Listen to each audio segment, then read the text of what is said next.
Forget supersonic. We are now looking at hypersonic speed as the Pentagon unveils test results of the Falcon, an aircraft that can travel 13,000 miles an hour, fast enough to carry out military strikes anywhere in the world in less than an hour.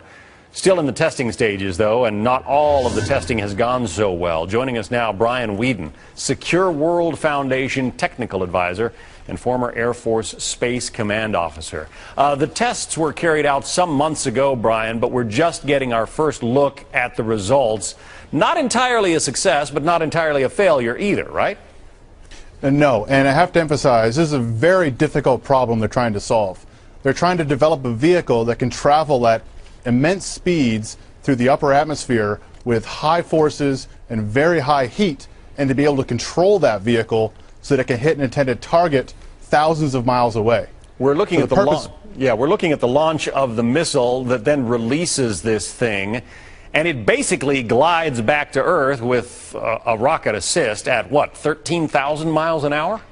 Yes, that's right. The rocket gives it the initial boost, and then it comes back down and glides through the upper atmosphere using that velocity given by the rocket, and then steers and maneuvers its way to its final target. And the idea is that you use it to hit a target at roughly 13,000 miles an hour. The impact, the G-forces at impact, obliterate whatever the target is if you can hit it, right?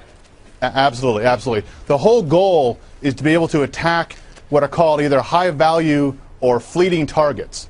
Things that are buried deep in enemy territory or are buried deep underground, or that are only present for a very short window of time. So you wouldn't necessarily have time to use a conventional attack with a B-2 flying out of Oklahoma. You could instead launch one of these on very short notice, and it could fly and then attack that target. We have a simulation of what Mach 20 looks like, which is the kind of speeds that this thing is achieving. There's a fighter jet in the foreground, and that thing streaking by, that's the Falcon that potentially could cross the country at 12 times or 20 times, I guess, the speed of sound. That crossed the country in 12 minutes is the number I was thinking about.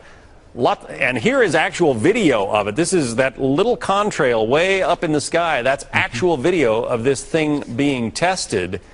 It basically started to melt. The skin on the thing started to melt and peel away, which is what caused the test to be aborted. But up till that point, it had flown for about 9 minutes, I guess, in pretty good shape, huh?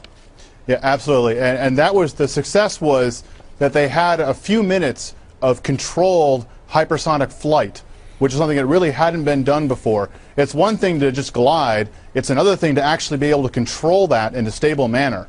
And that was really the successful part of this demonstration. Well, we'll see if they try it again. Brian Whedon, formerly with the Air Force. Brian, thank you.